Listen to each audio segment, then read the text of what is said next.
అపోస్తలుడైన పౌలు తిమోతికి వ్రాసిన మొదటి పత్రిక. మన రక్షకుడైన దేవుని యొక్కయు మన నిరీక్షణ అయిన క్రీస్తు యేసు యొక్కయు ఆజ్ఞ ప్రకారము క్రీస్తు యేసు యొక్క అపోస్తలుడైన పౌలు విశ్వాసమును బట్టి నా నిజమైన కుమారుడగు తిమోతికి శుభమని చెప్పి వ్రాయున్నది. తండ్రి అయిన దేవుని నుండియు మన ప్రభువైన క్రీస్తు యేసు నుండియు కృపయు కనికరమును సమాధానమును నీకు కలుగునుగాక. నేను మాసిదోనియకు వెళ్ళుచుండగా సత్యమునకు భిన్నమైన బోధ చేయవద్దనియు కల్పనా కథలను మితములేని వంశావళులను విశ్వాస సంబంధమైన దేవుని ఏర్పాటుతో కాక వివాదములతోనే సంబంధము కలిగి ఉన్నవి కనుక వాటిని లక్ష్యపెట్టవద్దనియు కొందరికి ఆజ్ఞాపించుటకు నీవు ఎఫెసులో నిలిచియుండవలెనని నిన్ను హెచ్చరించిన ప్రకారము ఇప్పుడును హెచ్చరించుచున్నాను. ఉపదేశ సారమేదనగా పవిత్ర హృదయము నుండి మంచి మనస్సాక్షి నుండి నిష్కపటమైన విశ్వాసము నుండి కలుగు ప్రేమయే.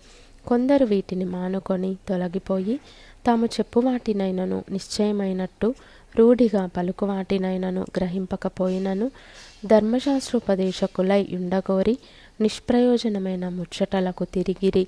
అయినను శ్రీమంతుడగు దేవుడు నాకు అప్పగించిన ఆయన మహిమగల సువార్త ప్రకారము ధర్మశాస్త్రము ధర్మ విరోధులకును అవిధేయులకును భక్తిహీనులకును పాపిష్టులకును అపవిత్రులకును మత దూషకులకును పితృహంతకులకును మాతృహంతకులకును నరహంతకులకును వ్యభిచారులకును పురుష సంయోగులకును మనుష్య చోరులకును అబద్ధికులకును అప్రమాణికులకును హితబోధకు విరోధి అయిన వాడు మరి ఎవడైనను ఉండిన ఎడల అట్టివానికిని నియమింపబడెను గాని నీతిమంతునికి నియమింపబడలేదని ఎవడైనను ఎరిగి ధర్మానుకూలముగా దానిని ఉపయోగించిన ఎడల ధర్మశాస్త్రము మేలైనదని మనమెరుగుదుము.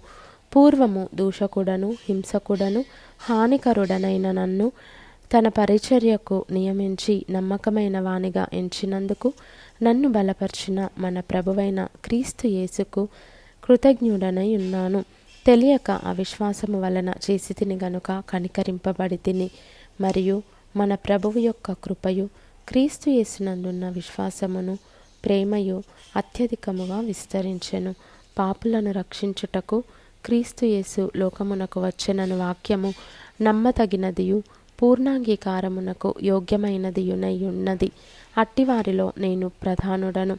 అయినను నిత్యజీవము నిమిత్తము తనను విశ్వసింపబోవు వారికి నేను మాదిరిగా ఉండులాగున యేసుక్రీస్తు తన పూర్ణమైన దీర్ఘశాంతమును ఆ ప్రధాన పాపినైన నాయందు కనుపర్చునట్లు నేను కనికరింపబడి తిని.